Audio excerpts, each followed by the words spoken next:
नमस्कार किसान भाइयों बहनों, मैं अदिति शर्मा स्वागत करती हूं आप सभी का गांव किसान कार्यक्रम के एक नए एपिसोड में। किसान भाइयों बहनों, हमारे इस कार्यक्रम के माध्यम से हम आप तक अहम जानकारियां पहुंचाते हैं जो कि संबंधित होती हैं खेती किसानी और पशुपालन के क्षेत्र से। आज भी इसी कड़ी में हम आपके लिए कुछ ऐसी ही जानकारियां लेकर आए हैं। माध्यम है हमारे तीनों सेगमेंट्स खेती किसानी, हमारा पशुधन और कामयाब किसान की दास्तान। तो फिर आइए आज के अंक की शुरुआत करते हैं, देखते हैं कि इन तीनों सेगमेंट्स में क्या कुछ खास है।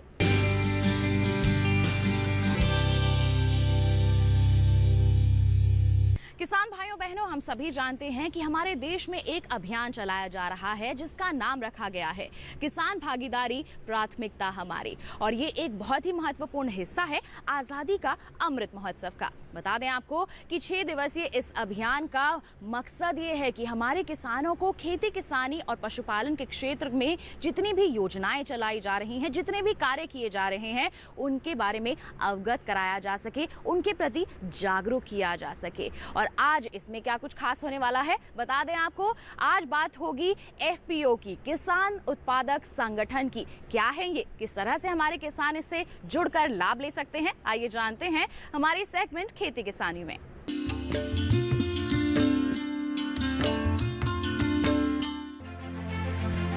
हमारे देश में छोटे और सीमांत किसानों की संख्या काफी है। ऐसे में जब ये किसान अकेले खेती करते हैं तो उन्हें कई समस्याओं का सामना करना पड़ता है। साथ ही जब वो अपनी उपज को बाजार में ले जाते हैं तो उन्हें उपज का सही दाम भी नहीं मिल पाता। ऐसी समस्याओं से बचने के लिए कई किसान मिलकर किसान समूह बनाते हैं। ये समूह खेती में आ रही सभी बाधाओं को मिलकर पार करते हैं, जिससे बिना किसी रुकावट के हर किसान को उसकी फसल का वाजिब दाम मिल सके। ये संगठन किसानों का एक ऐसा समूह है जो कंपनी एक्ट के तहत रजिस्टर्ड होता है। ये संगठन खेती किसानी से जुड़े काम को आगे बढ़ाने में मदद करता है। एफपीओ से कई किसान जुड़े होते हैं। मौजूदा समय में एफपीओ की मदद से किसानों को अपनी उपज का मोल भाव करने का मौका मिल रहा है। किसान उत्पादक संगठन से किसानों को न सिर्फ अपनी फसल बेचने की सुविधा मिल रही है, बल्कि कृषि उपकरण, खाद, बीज, उर्वरक जैसी जरूरी और अहम चीजें अच्छी गुणवत्ता और उचित मूल्य में मिलते हैं। एफपीओ ने छोटे, सीमांत और भूमिहीन किसानों को इकट्ठा कर किसानों की आर्थिक शक्ति और उनके बाजार लिंकेज को बढ़ाने में मदद की है, जिससे उनकी आय में सुधार हो सके। एफपीओ से खासकर छोटे किसानों को काफी फायदा हो रहा है और किसानों की आय बढ़ रही है। लघु कृषक कृषि व्यापार संघ और राष्ट्रीय कृषि एवं ग्रामीण विकास बैंक देश में किसान उत्पादक संगठनों को बनाने और उनको बढ़ावा देने के लिए काम कर रहे हैं। सरकार 2021-22 में 2500 किसान उत्पादक संगठनों की स्थापना करेगी। इससे देश के करीब 60,000 किसानों को मदद मिलेगी।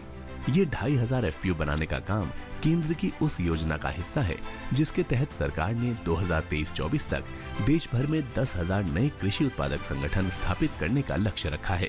5 साल के लिए हर एक किसान उत्पादक संगठन को सहायता दी जाएगी। हर एक एफपीओ में 50% छोटे, सीमांत और भूमिहीन किसान शामिल होंगे। भारत सरकार की महत्वपूर्ण योजना है किसान उत्पादक संगठन, इस पे बात करेंगे। साथियों, जैसे आपको सबको सूचित है कि भारत सरकार ने किसान उत्पादक संगठन की एक महत्वपूर्ण योजना लेके आई थी। भारत सरकार का उद्देश्य है कि आने वाले विगत वर्षों में 10,000 से अधिक देश भर में कृषक उत्पादक संगठन बनाना है। इस कृषक उत्पादक संगठन का प्रमुख ये फायदा है कि इसका उद्देश्य है कि किसानों को योजनाबद्ध तरीके से उनके उत्पाद को मूल्य संवर्धित करके या सीधा बाजार से उपभोक्ता तक जोड़ना। सरकार का उद्देश्य है कि किसान अपना उत्पाद है सीधा उपभोक्ता तक पहुंचाए और उनको मंडी से और उनके जो मिलने वाली जो उनको राशि है वो मंडी की तुलना में उपभोक्ता से अच्छी राशि मिले और बिल्कुल ट्रांसपेरेंसी रहे और मंडी से किसानों को जो लागत लगने वाली है फालतू की, वो लागत से वो बचे। इसमें किसान उत्पादक संगठन वर्तमान में बनाने में 3-4 संस्थाएं महत्वपूर्ण भूमिका निभा रही है, जिसमें एक नाबार्ड बैंक है, नेफेड है, एसएफसी है और एनसीडीसी है। इन सब ऑर्गेनाइजेशन संस्थानों ने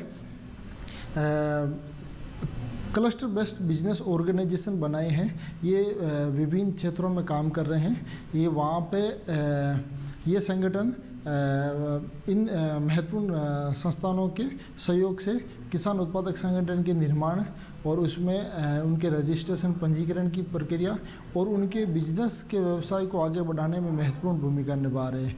यदि किसी किसान साथी अपने क्षेत्र में कृषक उत्पादक संगठन का निर्माण करना चाह रहा है तो इन संस्थानों से संपर्क करके वो एक क्लस्टर बेस्ड बिजनेस ऑर्गेनाइजेशन से मिल सकते हैं। देश भर की सहकारी समितियां एफपीओ के गठन में सहयोग करेंगी, जिससे ग्रामीण क्षेत्रों में खेती में निवेश को बढ़ाया जा सके। इतना ही नहीं, छोटे और सीमांत किसानों के पास मूल्य संवर्धन सहित उत्पादन तकनीक, सेवाओं और मार्केटिंग को अपनाने के लिए आर्थिक क्षमता नहीं होती है। ऐसे ही किसान हैं जो एफपीओ से जुड़कर कामयाबी की दहलीज को छू रहे हैं। हमने एक एफपीओ का जो है गठन किया है, नीर आदर्श ऑर्गेनिक फार्मर प्रोड्यूसर कंपनी, जिसमें 11 मेंबर हैं, 5 डायरेक्टर हैं, 6 मेंबर हैं। हमारे क्षेत्र में जबकि बेल्ट जो है ये गन्ने की बेल्ट है, लेकिन फिर भी डॉक्टर रितेश शर्मा जो बासमती के प्रधान वैज्ञानिक हैं, उनके सुपरविजन में यहाँ पर जो धान का एरिया है पिछले करीब 18 साल से उसमें बहुत ज़्यादा वृद्धि हुई है और गन्ने का क्षेत्रफल जो है थोड़ा सा कम हुआ है। उस चीज़ को ध्यान में रखते हुए भारत सरकार ने नाबार्ड के द्वारा एक एफपीओ का गठन किया, जिससे कि यहाँ के किसानों को जो उनके मार्केट संबंधी दिक्कतें हैं उसमें लाभ मिले।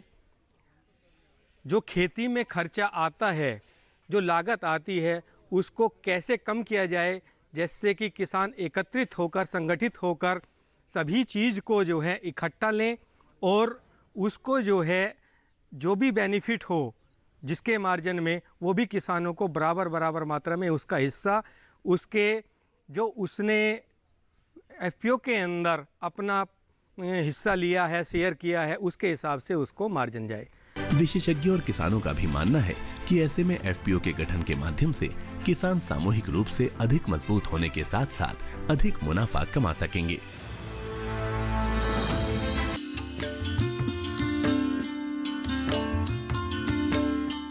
प्रधानमंत्री श्री नरेंद्र मोदी के नेतृत्व में देश आजादी का 75वां वर्ष आजादी का अमृत महोत्सव के रूप में जन भागीदारी के साथ मनाया जा रहा है।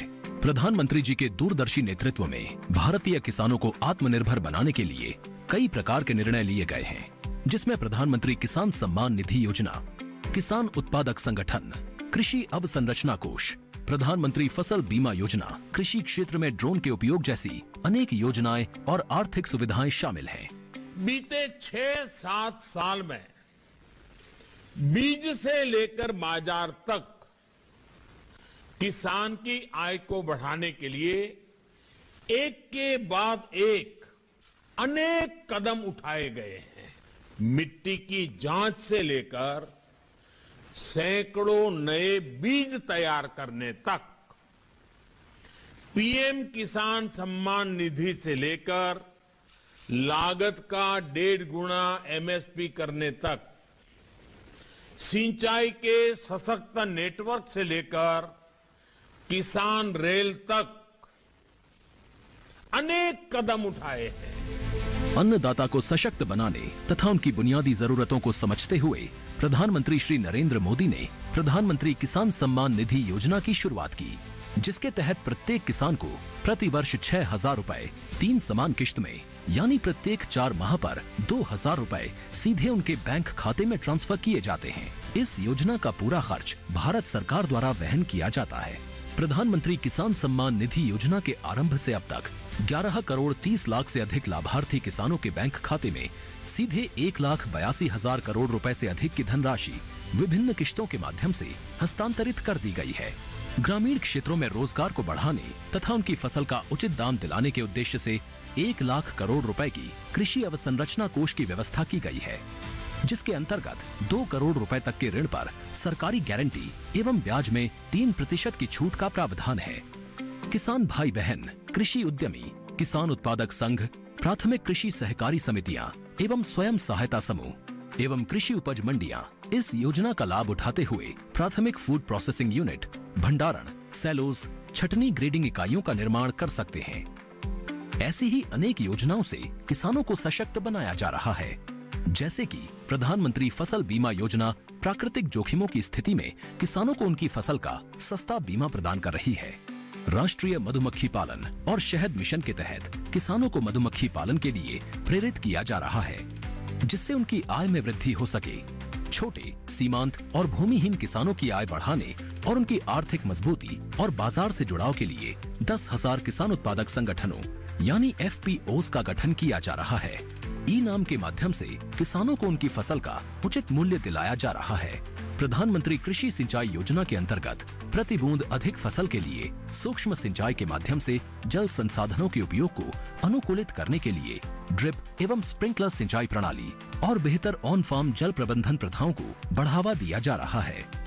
कृषि क्षेत्र में ड्रोन के माध्यम से फसल संरक्षण तथा फसलों पर पोषक तत्वों के छिड़काव के लिए मौजूदा कस्टम हायरिंग सेंटर्स द्वारा ड्रोन तथा संबंधित सामानों पर मूल लागत का 40% या 4 लाख रुपए जो भी कम हो वित्तीय सहायता का प्रावधान है। किसान भाई बहन अब नई टेक्नोलॉजी का लाभ उठाकर उन्नत खेती कर सकते हैं। सभी कृषि योजनाओं और सेवाओं को डिजिटल रूप से प्रयोग करने के लिए किसान सुविधा ऐप तैयार किया गया है तथा ये सुविधा ऐप देश की विभिन्न भाषाओं में उपलब्ध है। किसान भाइयों और बहनों, मैं आपको विश्वास दिलाना चाहता हूं, माननीय प्रधानमंत्री जी के नेतृत्व में भारत सरकार आपकी समृद्धि के रास्ते में आने वाली हर बाधा को दूर करने के लिए प्रतिबद्ध है। अन्नदाताओं के परिश्रम का सम्मान करते हुए इस आजादी के अमृत महोत्सव के अंतर्गत कृषि एवं किसान कल्याण मंत्रालय 25 अप्रैल से 30 अप्रैल 2022 के दौरान किसान भागीदारी प्राथमिकता हमारी अभियान को एक जन उत्सव के रूप में मना रहा है। आत्मनिर्भर भारत की पहचान, प्रगतिशील और समर्थ किसान। किसान भाइयों बहनों, इसी के साथ कार्यक्रम में वक्त हो चला है एक छोटे से ब्रेक का। आप कहीं मत जाइए, हम जल्द ही हाजिर होंगे। बने रहिए दूरदर्शन किसान पर, देखते रहिए हमारा कार्यक्रम गांव किसान।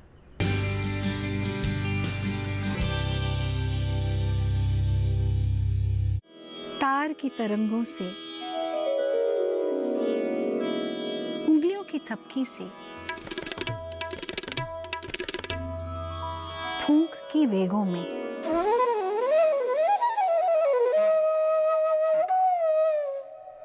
कैसे ये धुन निकलती हैं, कैसे ये तान बजती हैं, आइए सीखते हैं और समझते हैं नाद में, a learning series of musical instruments DD Bharati पर।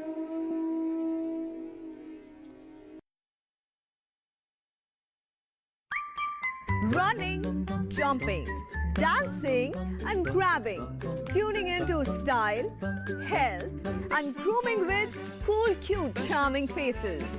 They are our pets, our best friends forever. Every Sunday 7 p.m. only on DD National.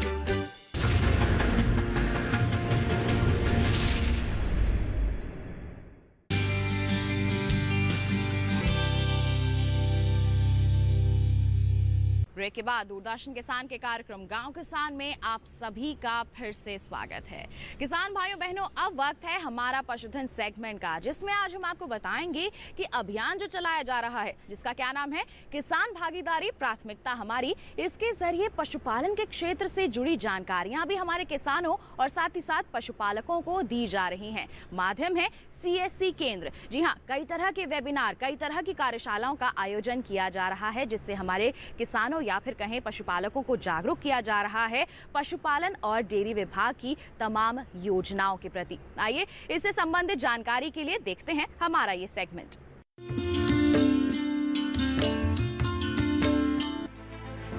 हमारे देश में पशुपालन का विशेष स्थान रहा है। इससे जहां कृषि के बहुत सारे काम संपन्न होते हैं, वहीं ये आय का अतिरिक्त जरिया भी होते हैं। लेकिन कुछ सालों से पशुपालन का मुख्य उद्देश्य उत्पादकता हो गया है। पिछले कुछ सालों से हमारे देश में दूध की मांग और उत्पादकता दोनों में इजाफा हो रहा है। एक अनुमान के हिसाब से करीब 16% की वृद्धि के साथ हम आगे बने हुए हैं, जिसकी खास वजह सरकार की ओर से चलाई जा रही योजनाएं हैं। सरकार की इन योजनाओं में पशुपालन, उनका स्वास्थ्य, टीकाकरण, पोषण युक्त आहार, आवास और नस्ल सुधार जैसे विषय शामिल है, जिनमें मुख्य है राष्ट्रीय पशुधन मिशन, पशुपालन अवसंरचना विकास निधि, राष्ट्रीय गोकुल मिशन, पशुधन किसानों के लिए KCC, राष्ट्रीय डेयरी विकास कार्यक्रम, राष्ट्रीय पशुधन स्वास्थ्य और रोग नियंत्रण जरूरी होता है हमारे किसान भाइयों को इसकी जानकारी हो। नस्ल को संवर्धित करने के लिए आप जानते हैं कि नस्ल को तैयार करने में लाखों करोड़ों वर्ष लगते हैं एक नस्ल जब तैयार होती है, तो इसीलिए काफ़ी इम्पॉर्टेंट है हम नस्ल के दूध को लगातार बढ़ाते रहें। तो नस्ल का दूध बढ़ाने के लिए अच्छे सांडों से उनका मिलान करवाना और अच्छे सांडों का चयन करना।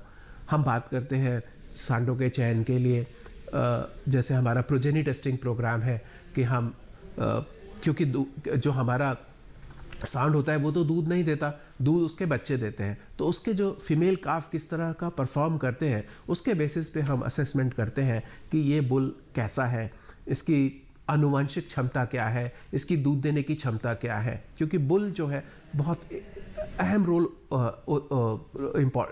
प्ले करता है हमारे नस्लों के संवर्धन में।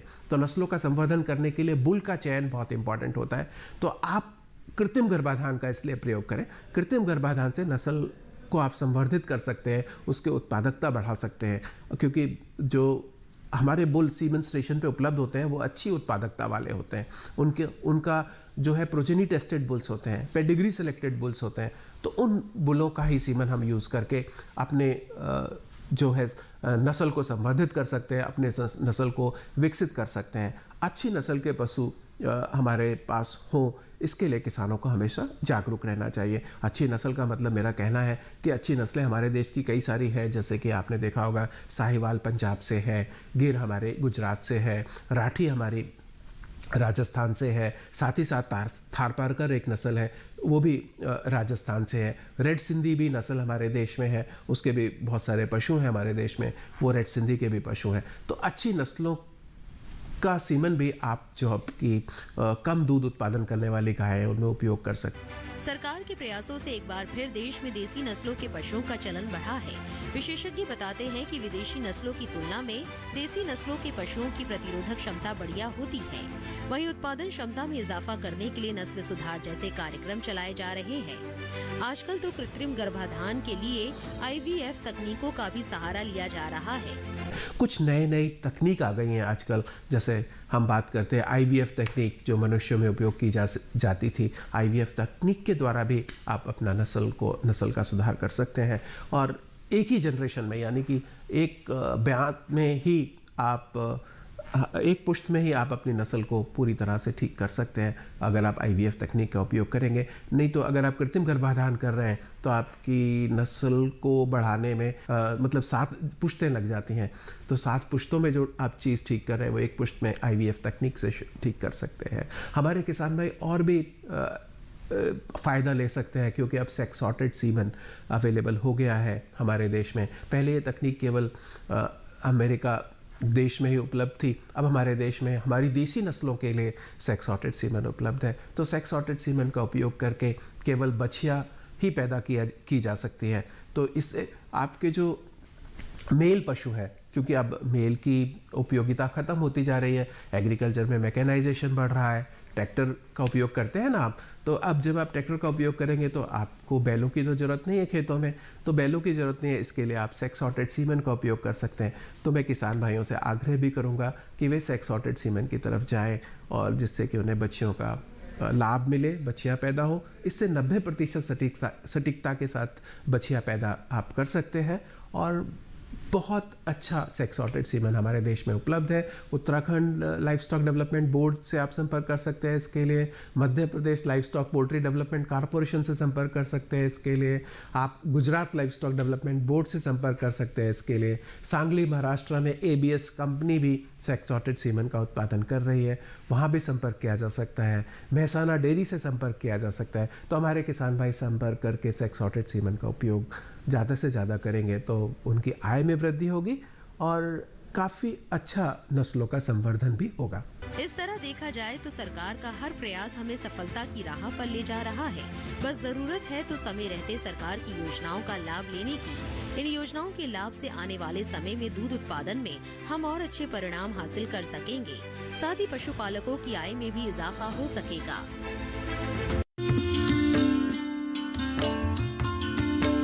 अब कार्यक्रम में वक्त है पशुपालक कैलेंडर पर नजर डालने का, यानी कि जानने का कि वर्तमान समय में आप कौन कौन से पशुपालन से संबंधित कार्य कर सकते हैं जिससे आपके पशुओं का स्वास्थ्य बेहतर बना रहे। तो फिर आइए नजर डालते हैं पशुपालक कैलेंडर पर।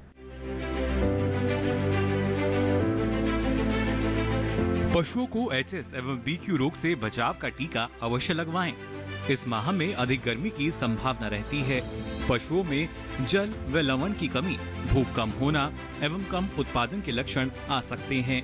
ऐसे में पशु को तापमान से बचाने का इंतजाम करें। पशुओं को दोपहर में छाया एवं हवादार स्थान पर रखें। पशुओं को दिन में कम से कम 4 बार पानी पिलाएं। गाभिन पशुओं को अतिरिक्त आहार दें एवं ब्याने वाले पशुओं को प्रसूति बुखार से बचाने के लिए 50 से 60 ग्राम खनिज मिश्रण नियमित रूप से दें।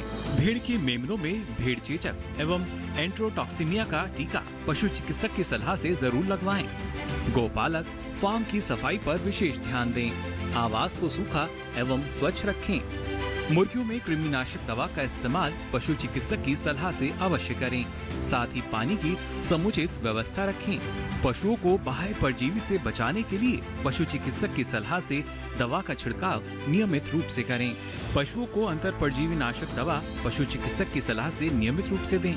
पशुओं को संक्रामक रोग जैसे गलघोंटू, ब्लैक वाटर के रोगरोधी टीके समय पर लगवाएं। इस मौसम में पशुओं में फास्फोरस की कमी के कारण पाइका के लक्षण नजर आने लगते हैं, जिससे पशु मूत्र पीने, मिट्टी चाटने लगते हैं। बचाव के लिए पशुओं को खनिज लवण मिश्रण अवश्य दें। प्रोटीन, कार्बोहाइड्रेट, खनिज और विटामिन सभी संतुलित मात्रा में प्राप्त करने के लिए पशुपालक एजोला घास का प्रयोग करें। अब कार्यक्रम में वक्त हो चला है एक और छोटी सी ब्रेक का। आपका ही मत जाइए, हम जल्द ही हाजिर होंगे। बने रहिए दूरदर्शन किसान पर, देखते रहिए हमारा कार्यक्रम गांव किसान।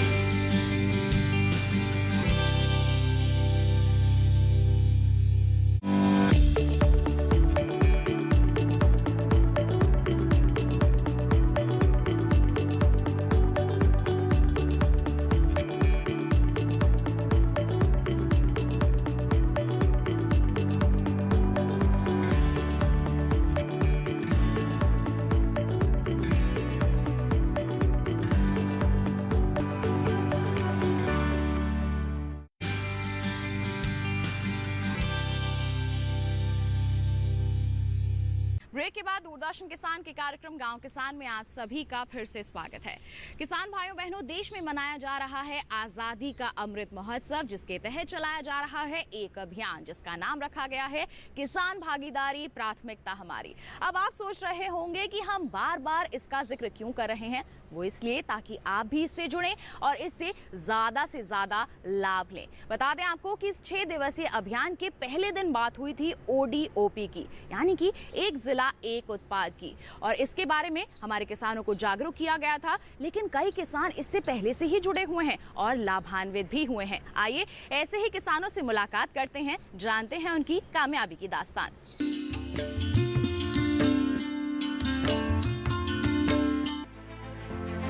उत्तर प्रदेश में देश का करीब 40% गन्ना पैदा किया जाता है, इसीलिए गन्ना यहाँ की मुख्य फसल है। पिछले 50 सालों से मुजफ्फरनगर के ज्यादातर किसान गन्ने से गुड़ बनाने का काम करते आ रहे हैं।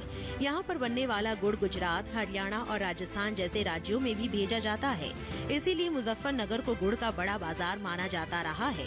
वैश्विक स्तर पर अपनी छाप छोड़ने वाला ये गुड़ अब हौसलों की उड़ान भर रहा है। इस काम में नई रफ्तार देने के लिए उत्तर प्रदेश सरकार की एक जनपद एक उत्पाद कार्यक्रम काफी कारगर साबित हो रहा है। केंद्र सरकार की एक जिला एक उत्पाद योजना के तहत उत्तर प्रदेश सरकार उन विशिष्ट शिल्प कलाओं व उत्पादों को प्रोत्साहित करने का काम कर रही है जो देश में कहीं और उपलब्ध नहीं है, जैसे प्राचीन व पौष्टिक काला नमक चावल, गेहूं, डंठल शिल्प, चिकनकारी, कपड़ों पर जरी जरदोजी का काम, मृत पशु के सींगों व हड्डियों से बनाई कलाकृतियों और लघु उद्यम शामिल है। इस योजना से उत्तर प्रदेश के किसानों और कारीगरों को भी अलग ही पहचान मिल रही है। हुनर हाट में हमारी मुलाकात ऐसे ही एक किसान से हुई जो न सिर्फ गन्ने की पैदावार लेते हैं बल्कि 13 तरह का गुड़ भी बनाते हैं। आपके पास कितने तरह के गुड़ हैं? कुल मिला के हमारे पास 13 तरह के गुड़ हैं।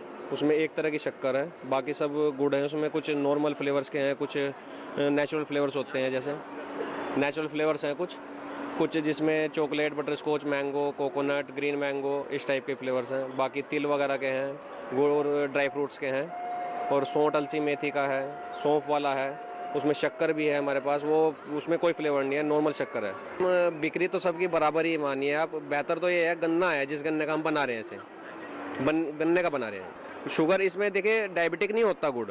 ऊपर से डॉक्टर भी ये सलाह देते हैं कि गुड़ का ही यूज़ कीजिए, आप चीनी को थोड़ा अवॉइड कीजिए।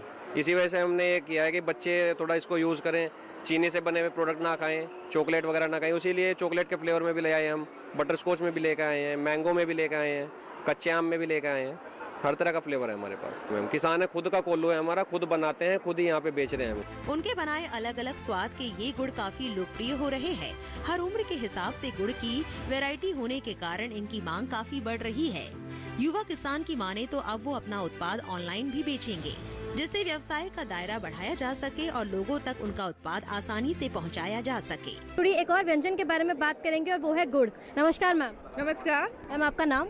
मेरा नाम संगीता तोमर और मैं गांव रसूलपुर जाटान मुजफ्फरनगर से आए हैं हम लोग, और हमारा ये गुड़ का स्टॉल हमने यहाँ लगाया पूसा इंस्टीट्यूट में। और मैम, आपके पास कितने तरह के गुड़ हैं? हमारे पास मैम मैंगो गुड़ है, चॉकलेट गुड़ है, तिल गुड़ है, सौंफ एंड सौंठ गुड़ है, अजवाइन गुड़ है, और हमारे पास गुड़, शक्कर और खांड और विनेगर, ये सारी चीज़ें हमारे पास हैं। इन सब चीज़ों की कॉस्ट क्या रहती है? अलग अलग फ्लेवर्स की अलग अलग कॉस्ट होती है?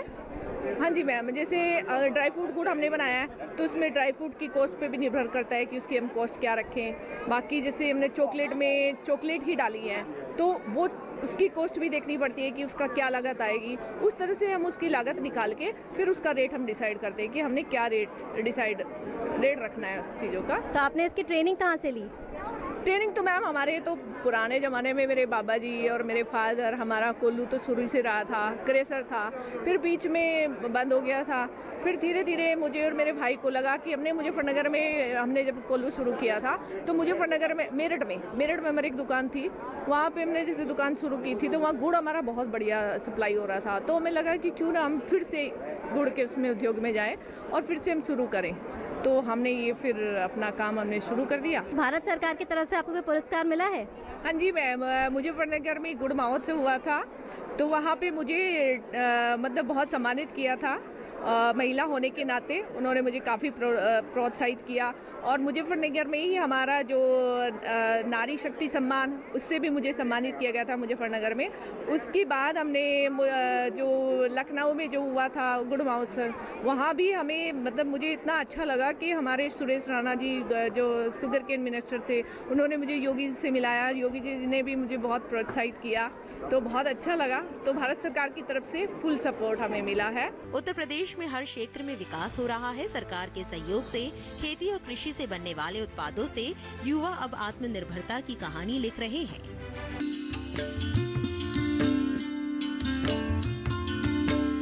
तो किसान भाइयों बहनों, ये थे हमारे आज के कामयाब किसान। हम उम्मीद करते हैं इनकी कामयाबी को देखकर आप भी इनसे ज़रूर प्रेरित होंगे और हमारी सरकार के जितने भी प्रयास हैं उनसे जुड़कर उन्हें अपने लिए लाभकारी ज़रूर बनाएंगे। और साथ ही बता दें आपको कि आप हमारा ये कार्यक्रम दोबारा देख सकते हैं हमारे YouTube चैनल के ज़रिए। टीवी स्क्रीन पर QR कोड दिखाया जा रहा है, स्कैन कर लीजिए इसे, सीधा पहुँच जाएंगे हमारे YouTube चैनल पर। दोबारा आप हमारा ये कार्यक्रम देख सकते हैं, महत्वपूर्ण जानकारियाँ पुनः हासिल कर सकते हैं। तो बस इसके साथ आज के लिए इतना ही। अगले अंक में होगी मुलाकात। आप बने रहिए दूरदर्शन किसान पर। हमें दीजिए इजाजत। नमस्कार।